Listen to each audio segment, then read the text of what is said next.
नमस्कार दोस्तों, स्वागत है आप सभी का हमारे इस चैनल सनातन ज्ञान गंगा पर। दोस्तों, अगर आप जीवन में कुछ नया सीखना चाहते हैं तो इस चैनल को सब्सक्राइब जरूर करें। श्री शिवाय नमस्तुभ्यम।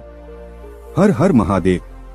देखिए, अगर आपके किसी भी कार्य में रुकावटें आ रही हो, चाहे आपके विवाह में रुकावट आ रही हो, या फिर आपकी नौकरी में रुकावट आ रही हो, या फिर आपके व्यापार में रुकावट आ रही हो, या फिर आप अपना कोई भी कार्य कर रहे हो तो उसमें अड़चने आ जाती है, रुकावट आ जाती है, आप उस कार्य में सफलता नहीं प्राप्त कर पा रहे हैं। आप मेहनत तो बहुत करते हैं, प्रयत्न बहुत करते हैं, लेकिन आप उस कार्य में सफल नहीं हो पा रहे हैं, या फिर आपके घर में, या फिर आप स्वयं किसी रोग से परेशान हैं, किसी बीमारी से परेशान हैं। डॉक्टरों को लगातार दिखाकर, दामाद लगातार खाकर आप परेशान हो चुके हैं, लेकिन आपकी रोग में, आपकी बीमारी में आराम नहीं मिला है। तो पूज्य गुरुजी के अनुसार आपको इस कार्तिक माह में पड़ने वाले मंगलवार और शनिवार के दिन सिर्फ शहद से कुछ ऐसे विशेष उपाय करने हैं जो आपके जीवन में चल रही इन सारी समस्याओं को समाप्त करने के लिए बहुत ही खास होने वाले हैं।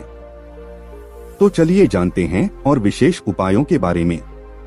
लेकिन उससे पहले, अगर आप भोलेनाथ जी को सच्चे दिल से मानते हो तो इस वीडियो को लाइक करें और चैनल को सब्सक्राइब करके कमेंट में हर हर महादेव जरूर लिखें।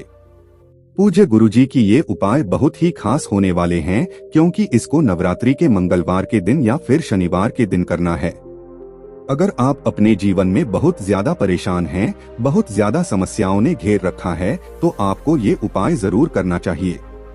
इस वीडियो में हम लोग पूज्य जी द्वारा बताए गए 2-3 बहुत ही खास उपायों के बारे में जानेंगे। इनमें से जो भी उपाय आपकी समस्या के लिए हो पाया, आप कर सकते हैं। चलिए जानते हैं गुरु जी द्वारा बताए गए पहले खास उपाय के बारे में। देखिए, इस उपाय के लिए आपको ले लेना है 1 लोटा जल। लोटा आप सिर्फ तांबे का लीजिएगा और इसमें जल आप अपने किचन से ही लीजिएगा। बस इसके साथ आपको ले लेना है थोड़ा सा शहद। आप चाहें तो 1 चम्मच शहद ले ले या फिर आधा चम्मच शहद ले ले, थोड़ा ज्यादा शहद आप ले लीजिएगा। फिर इसी के साथ आपको ले लेना है 1 धतूरा। अगर आपके पास धतूरा नहीं है तो आप शिवलिंग के ऊपर चढ़े हुए धतूरे को उठाकर जल से शुद्ध करके फिर उसका इस्तेमाल भी कर सकते हैं, या फिर किसी फूल वाली दुकान से आप धतूरे को खरीदकर उसका इस्तेमाल कर सकते हैं। पूज्य गुरुजी के अनुसार ये उपाय मंगलवार या शनिवार की विशेष तिथि में कोई भी व्यक्ति कर लेता है तो उसके जीवन के ये सारे संकट तो समाप्त होते ही है, और अगर किसी के शरीर में कोई बाहरी रोग हो गया है तो उसमें भी बहुत जल्द आराम मिलती है। देखिए, ये तीनों सामग्री लेकर आपको पहुंच जाना है शिवालय। पूज्य जी के अनुसार इस उपाय को आप शाम को भी कर सकते हैं और सुबह भी कर सकते हैं। जब भी आपको टाइम मिल जाए तब आप इस उपाय को कर सकते हैं। शाम को अगर आप प्रदोष काल के समय में करते हैं तो यह आपके लिए बहुत अच्छा होता है। अब शिवालय पहुंचकर सबसे पहले आप एक काम करेंगे, आप दक्षिण दिशा में बैठ जाएंगे और उत्तर दिशा की तरफ अपना फेस कर लेंगे। लेकिन अगर शिवालय में भीड़ है तो पूज्य जी कहते हैं कि ऐसी स्थिति में आप किसी भी दिशा में बैठकर शिवलिंग की पूजा प्रार्थना कर सकते हैं। देखिए, आप जो 1 धतूरा लेकर आए हैं उस धतूरे में चारों तरफ शहद लगा लीजिए। देखिए, आप जो शहद लेकर आए हैं उस शहद में इस धतूरे को डुबो दीजिए तो इस धतूरे में चारों तरफ शहद लग जाएगा। जब इस धतूरे में चारों तरफ शहद लग जाए तो इसे ऐसे ही पकड़े हुए महादेव से प्रार्थना कर लीजिए कि आपके जीवन में धन से संबंधित कोई समस्या चल रही है, या व्यापार से संबंधित कोई समस्या चल रही है, या फिर नौकरी से संबंधित कोई समस्या चल रही है, या फिर विवाह से संबंधित, और या फिर रोग हो गया है, कोई बीमारी हो गई है, तो इन समस्याओं में से किसी भी समस्या के लिए आपको प्रार्थना कर लेनी है और फिर यह 1 धतूरा आपको शिवलिंग के ऊपर समर्पित कर देना है। यह शहद लगा हुआ धतूरा शिवलिंग के ऊपर समर्पित कर दीजिए। फिर इसके बाद जो आप 1 लोटा जल लेकर आए हैं उस जल को इसी धतूरे के ऊपर आप समर्पित करेंगे। देखें, ये जो धतूरा में शिवलिंग के ऊपर रखा है, इसी के ऊपर अब धीरे धीरे यह जल समर्पित करते जाएंगे और लगातार शिव महापुराण के मूल मंत्र श्री शिवाय नमस्तुभ्यम या फिर ओम नमः शिवाय, इन दोनों में से किसी भी एक मंत्र का जाप कर लेंगे। गुरुजी ने कहा कि जब ये जल धतूरे से होता हुआ शिवलिंग में स्पर्श करेगा तो इससे हमारे जीवन के संकट समाप्त होंगे। ये शहद का जल जब शिवलिंग में टच करता है तो महादेव की कृपा से हमारे जीवन की समस्याओं का अंत होता है, हमारे रोगों में, हमारी बीमारियों में हमें आराम मिलना शुरू होता है। अगर किसी काम में अड़चन आ रही है, रुकावट आ रही है, तो उसमें हमें सफलता मिलती है और हमें अपने व्यापार में, नौकरी में तरक्की मिलती है।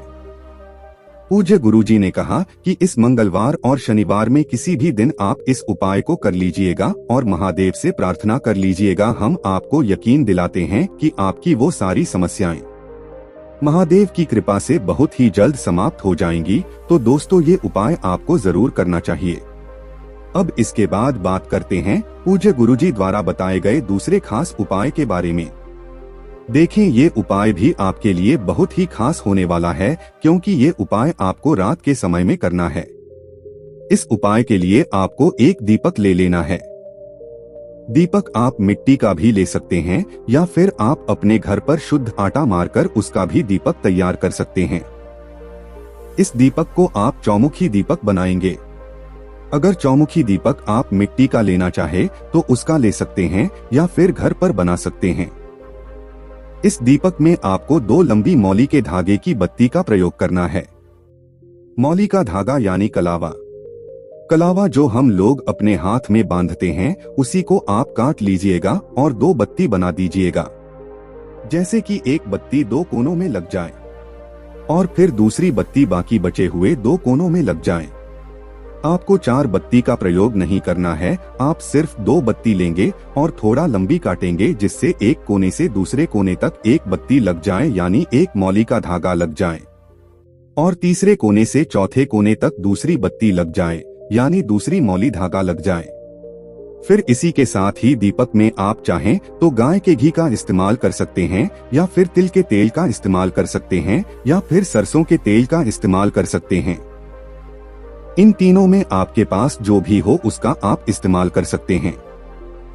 अब ये दीपक लेकर आपको शाम के समय में यानी रात के समय में आप यह उपाय 7 बजे कर सकते हैं, 8 बजे कर सकते हैं, 9 बजे कर सकते हैं। इस समय रात में आप किसी बिताएंगे उपाय कर सकते हैं। आप ये दीपक लेकर आप किसी भी हनुमान जी के मंदिर पहुंच जाएंगे। आपको ध्यान रखना है कि आप उसी हनुमान जी के मंदिर में जाएंगे जहां पर हनुमान जी के मंदिर में चोला समर्पित होता हो, उन्हें वंदन लगाया जाता हो, उसी हनुमान मंदिर आपको जाना है। अब हनुमान जी के सामने पहुंचकर सबसे पहले आप यह दीपक उनके चरणों के आसपास कहीं रख दीजिए और फिर इस दीपक को आप प्रज्वलित कर दीजिए। प्रज्वलित करने के बाद वहीं आप बैठकर श्री राम या फिर जय सिया राम या फिर सीता राम किसी भी प्रकार से आप श्री हनुमान जी के सामने प्रभु श्री राम का गुणगान कर लीजिए, प्रभु श्री राम के नाम का गुणगान कर लीजिए। पूज्य गुरुजी के अनुसार जब भी हम लोग श्री हनुमान जी से कोई अपना कार्य करवाते हैं, अपनी किसी भी संकट को दूर कर पाते हैं, तो उनके सामने सबसे पहले हम लोग प्रभु श्री राम के नाम का गुणगान करते हैं। इससे हनुमान जी अतिशीघ्र हमसे प्रसन्न होते हैं। इसलिए आप 1 मिनट या 2 मिनट प्रभु श्री राम के नाम का स्मरण जरूर करिएगा। अब दीपक प्रज्वलित हो गया, इसके बाद आपको 2 लौंग भी रखनी है। आप अपने घर से पहले से ही 2 लौंग ले आइएगा। लौंग आप जो भी लेंगे वो फूल वाली होनी चाहिए, लौंग खंडित नहीं होनी चाहिए, पूर्ण होनी चाहिए।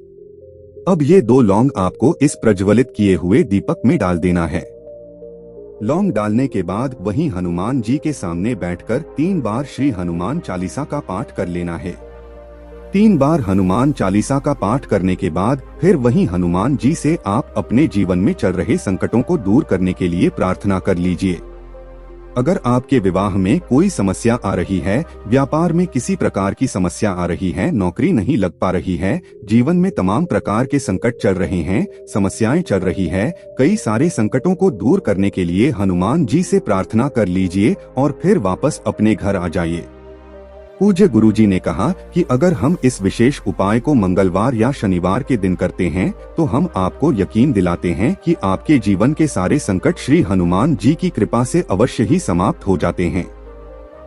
अब इसके बाद आपको एक बहुत विशेष बात का ध्यान रखना है जो आप इस नवरात्रि के दिन में जरूर करेंगे। देखिए माता, रानी को लाल रंग की सामग्री बहुत ही प्रिय होती है, इसलिए आप एक काम किया करिए कि आप पूरे नवरात्रि में माता रानी को कोई लाल रंग का पुष्प यानी लाल रंग का फूल जरूर समर्पित किया करिए। अगर आपके पास कमल का फूल है तो इससे माता रानी बहुत ही प्रसन्न होती हैं। अगर कमल का नहीं है तो फिर आप लाल रंग के गुलाब का इस्तेमाल कर सकते हैं। अगर आप पूरे नवरात्र नहीं कर सकते हैं तो के लिए 5 दिन कर लीजिए। अगर 5 दिन भी नहीं कर सकते हैं तो आप कम से कम एक दिन तो जरूर माता रानी को गुलाब के पुष्प अर्पित जरूर करिएगा। पूज्य गुरु जी कहते हैं, माता रानी में जब भी हम कुमकुम लगाते हैं, रोली लगाते हैं, तो इससे माता रानी बहुत ही प्रसन्न होते हैं। जब उनके सामने हम लोग कोई लाल रंग का भोग लगाते हैं यानी लाल रंग की कोई मिठाई समर्पित करते हैं या फिर लाल रंग का कोई फल समर्पित करते हैं तो इससे माता रानी अति शीघ्र प्रसन्न होती हैं। और या फिर हम लोग लाल रंग देता कोई वस्त्र माता रानी के लिए लाते हैं या फिर लाल रंग का कोई फूल माता रानी को समर्पित करते हैं तो इससे माता रानी बहुत ही प्रसन्न होती हैं। इसलिए आपको नवरात्रि में यह कार्य जरूर करना है कि आप कुछ भी लाल रंग का माता रानी के लिए जरूर लाइए। इसी के साथ आपको ध्यान रखना है कि आपके घर के आसपास जो कन्याएं रहती हैं वह साक्षात माता रानी का ही स्वरूप मानी जाती है, क्योंकि माता रानी इन नवरात्रि के दिनों में पृथ्वी लोक में ही रहती हैं। इसलिए जब भी हम इन कन्याओं को कोई मीठी सामग्री खिलाते हैं, चाहे अपने घर पर पूरी और खीर का भोग इन कन्याओं को खिलाया या फिर इन कन्याओं को चॉकलेट खिलाएं या फिर किसी भी प्रकार की मीठी सामग्री खिलाएं, तो भी ये सीधे माता रानी को ही प्राप्त होती है और इससे भी माता रानी बहुत प्रसन्न होती है। दोस्तों, आज के लिए बस इतना ही। मिलते हैं एक और ज्ञानवर्धक वीडियो के साथ। धन्यवाद।